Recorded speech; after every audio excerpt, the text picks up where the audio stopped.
কি দুধ biscuit Horlicks যেটা খাও টেস্টি বানায় দিই যেটা। আগে জলটা খাই নাও, জল খেয়ে নাও আগে। শরীরগুলো খেতে হয়, তাহলে প্রোটিন হবে, তোমার অনেক শক্তি হচ্ছে না। শরীর দিয়ে অল্প দিয়েছি। কি গুড মর্নিং, হ্যালো এভরিওয়ান, আমি রিনা। নতুন আরেকটি ভিডিওতে আমি চলে এসেছি। অনেক দিন পর ব্লগ শুরু করছি, বলতে গেলে প্রায় 1 মাস পর আমি এতটা এনার্জি নিয়ে ব্লগটা শুরু করছি। এতদিন ধরে খুব একটা মন খারাপের মধ্যে, খুব একটা খারাপ সময়ের মধ্যে দিয়ে গেছিলাম। মানে প্রায় 1 মাসেরও বেশি হয়ে গেছে, বা কম প্রায় 1 মাসের কাছাকাছি এমনটাই হবে। তো যাকে সমস্ত কিছু নিয়ে বা সমস্ত কিছু এসে করে সব কিছু সামলে এবার নিজেকে অনেকটা হ্যাপিভাবে আমি আজকের ব্লগটাকে শুরু করছি। ইদানিং চেষ্টা করবো পরের ব্লগটা যেন আমি এতটাই হ্যাপিভাবে তোমাদের সাথে শেয়ার করতে পারি। আমি প্রচণ্ড মিস করছিলাম ব্লগ জীবনে ফিরে আসার জন্য, কিন্তু পারিনি, কারণ সমস্ত কিছু ক্যামেরার সামনে তুলে ধরাটা আমার পক্ষে খুব মানে পসিবল হচ্ছিল না। সে কারণের জন্য ব্লগটা কিছুদিন অফ করেছিলাম। তো যাই হোক, চলো ভিডিও শুরু করি, আর সাথে তোমরা ব্লগটাও শুরু করো।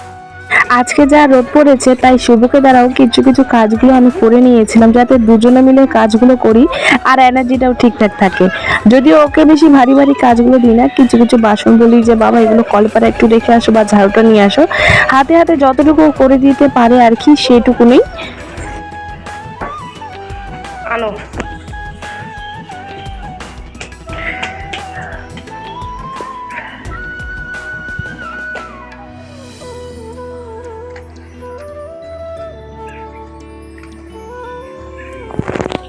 তোমরা যে আমার এপাশে চৌকিটা বা গডরেজটা দেখছো না, তার পাশেই যে আমাদের হাফ ওয়াল, তারপরে একটা কিন্তু বেড়া দেওয়া আছে, সেটা তোমরা অনেকদিন আগেই দেখেছিলে ভিডিওর মধ্যে।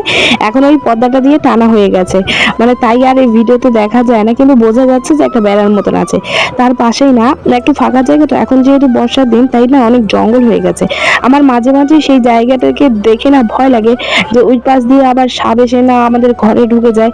যেহেতু বিছনা আছে, ব্ল্যাঙ্কেট আছে, সেই জিনিসগুলো আবার বেশি ভয় লাগে যে তোষকের তলে বা ব্ল্যাঙ্কেটের তলে যদি ঢুকে থাকে কিরকম একটা অবস্থা হবে। শুভ অনেক সময় একা একা ঘুমিয়ে থাকে, তা আমাদের গডরেজের তলটা ভাবছি ওখানে 2-3টা ইট দিয়ে দেবো, তাহলে হয়তো কিছু নোংরা টোংরা বের করতে পারবো, আর কোনো কিছু ঢুকে থাকলেও আমি বের করতে পারবো। আর আমাদের এই ঘরে মানে প্রচন্ড ব্যাঙ ঢুকে, এবার যদিও অত বেশি শুরু হয়নি, তবে যদিও এখনো বর্ষাটা ঠিকঠাক মতন পড়েনি, শুধু তো গরমটা এসেছে। তো বর্ষার সময় প্রচন্ড ব্যাঙ ঢুকে, যে 18টা 19টা করে। আগেবার তো আমরা প্রায় এত বিরক্ত হয়ে গেছিলাম যে প্লাস্টিকে ভরে লাশ পর্যন্ত ফেলেছি, মানে আর কিছু আমাদের করার উপায় ছিল না। তবে সে কারণের জন্য সাপটা একটু বেশিই ভয় লাগে আমার।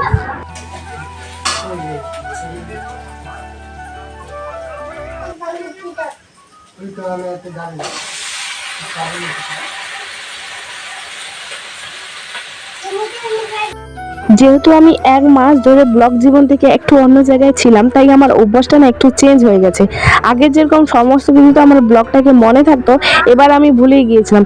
এই যে আমি এঁচড় রান্না করছিলাম, এখন যদিও এঁচড়গুলো কাঁঠাল হয়ে গেছে, তো আমি রান্না করছিলাম, ভাবলাম যে রান্নাটা কমপ্লিট হোক, তারপরে আমি লাস্ট একবার তোমাদের সাথে শেয়ার করব। কিন্তু তারপরে আমি ভুলেই গিয়েছিলাম, মানে আমি যখন খেতে বসেছিলাম তখন মনে পড়লো, তো ভাবলাম থাক, একটু তরকারি আছে সেটাই নয় লাস্ট অবধি দেখিয়ে দেবো। কিন্তু তারপরেও আমি দেখাতে পারিনি, ভুলেই গিয়েছিলাম। ঠিক সকালে উঠে আমার মনে পড়ছিল যে কালকের ব্লগটা তো আমি শেষই করতে পারিনি। যাক গিয়ে এখানে ভয়েস ওভারে আমাকে শেষ করতে হবে।